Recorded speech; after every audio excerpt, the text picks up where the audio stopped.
So a little bit of a different video. The other day, I was out and I saw these at Dollarama, like the Canadian version of Dollar Tree. Anyways, but it's pretty cheap. You see $5 Canadian. That's what, like 2 cents American?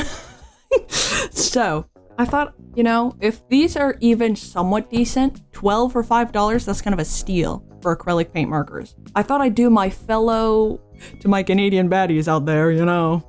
But anyways, I thought I'd give these a go and let you know how they feel and also share it, because last time I recorded myself like doing art was over a year ago, I think. So yeah, anyways, let us do first impressions before I move the mic out of the way to draw, because it's kind of taken up the entire space. But also, if my hands are got any like black residue on them, I used pen thing. Oh, it's actually still here this morning. I used this thing. And it made a ginormous mess, so my fingers aren't going through necrosis or anything. But it does come in a little case, which it's kind of flimsy, but at the same time it is nice because you can at least transport it. You can like lift this little grid to take them out, then you can put it back in, you know. Let's see, I think it's like a bullet nib. Let's see. Bro, this is the type of content I would have gone feral for as a kid. I loved watching people do stuff on YouTube like this. Alright, I have no clue if these are going to be the type that you need to like mush down to get working. This is a scrap piece of paper that I pulled out of my sketchbook because I didn't like the way it was turning out. Okay, now that's interesting. That's interesting. It is very opaque and bright, actually. I wasn't expecting it to be so saturated. Oh, okay, that's actually really good. Wait, what? First impressions, I will say these are actually better than I expected. You also don't need to like do the, which I don't mind that much doing, but you just gotta remember to not do it on the paper you're drawing on, because if you do the on the paper you're drawing on and it like blows up everywhere, then that's, you know. Okay, so you know what? Let's just start by swatching all of them.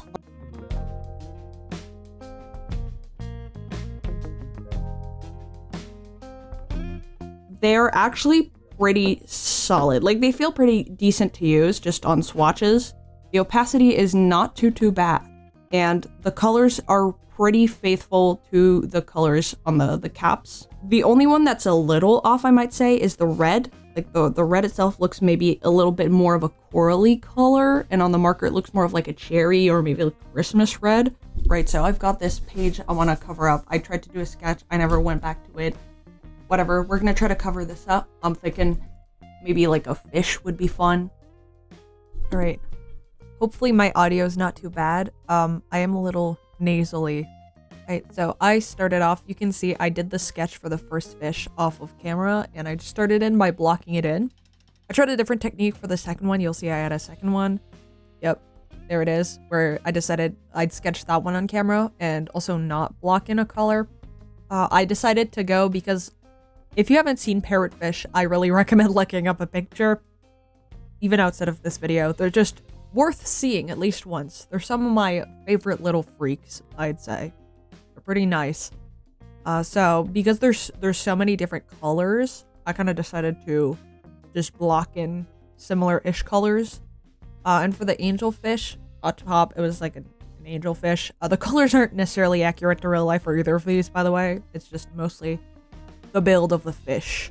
So I filled in both of those, and then I kind of started like jumping back and forth a little bit.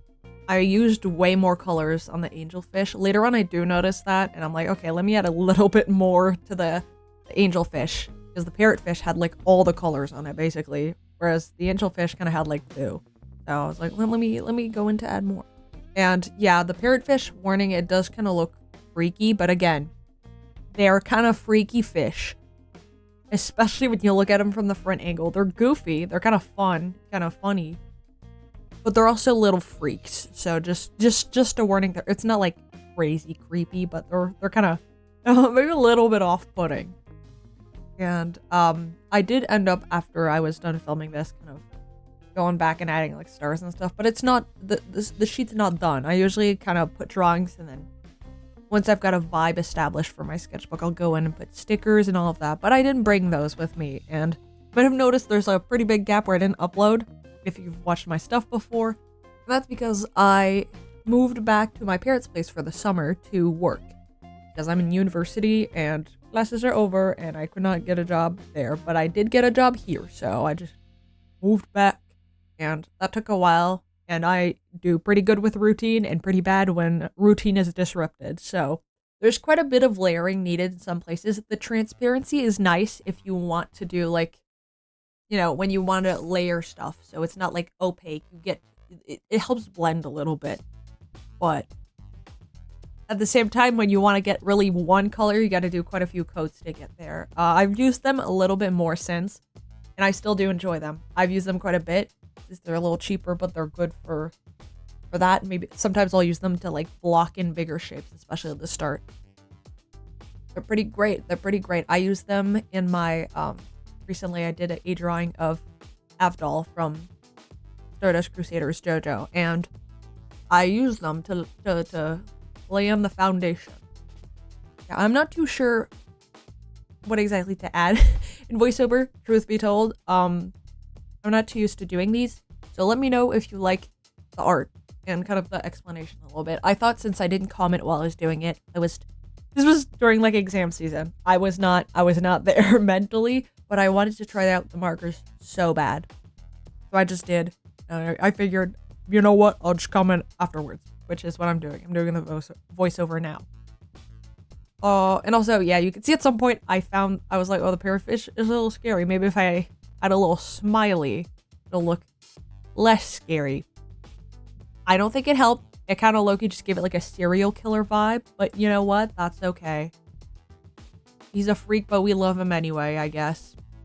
And I ended up just, I think, writing fish. Okay, no, I did add the bubbles in here. Okay. And I just wrote fish. So, I know. Well, yeah, that was about it. Back to live me describing my experience with the markers. This is what I've got for tonight. I think I could probably do better if I, didn't choose to do this at like 11 p.m., which is like 2 hours past my bedtime. And, drew something I was more familiar with drawing. I don't know what my thoughts are on them. The colors are a little bit limiting, but that's kind of to be expected. They also do dry more transparent than they originally seem to be, because they seem very opaque initially, but they dry a little less transparent when you're layering them on top of each other, even if you fully wait for them to dry. The first layer of paint on the paper does look very opaque though. I kind of resorted to stippling because I didn't really know how to integrate the colors without doing like harsh edges. I'm not the best at blending with paint markers, but I mean they are acrylic, so that kind of comes with the territory. The parrotfish is a little scary. I mean, they kind of do look a little intimidating, a little evil. I thought adding this would help.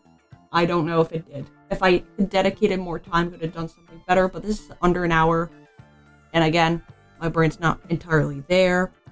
But I put the date, put fish, started bubbles. I'm going to do more. I'm probably going to add stickers, add more fish, more things on the sheet, because there is still real estate here. Try to make it maybe look a little nicer, because right now it's a little sad. But first thought, these are nice. I'd say if you don't have acrylic markers and you want to give acrylic markers a go right ahead.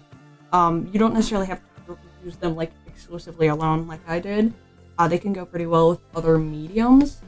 And also, you can just use them to like add highlights. Like let's say, you draw a donut. You're like, oh, let me add, sprinkles on top of my donut. You can just like add little highlights. You can like fill in pages if you want like an opaque background, like on your spreads or whatever. You could be like, oh, okay, here's, make things pop. There's a lot of different ways. So basically, if you like drawing and you haven't tried acrylic markers yet, you're like, I think I like these, I say go ahead. Now, if you already have acrylic markers and you're like so-so on them, you think they're fine, but you don't really like gravitate towards them or anything, I don't think these would be game changers. I don't think these would change your mind and you'd be like, oh my god, I love acrylic markers now. But I personally really like acrylic markers, so maybe I'm a little biased, but my cat are screaming in the background because they want their wet food. So I'm gonna have to go do that.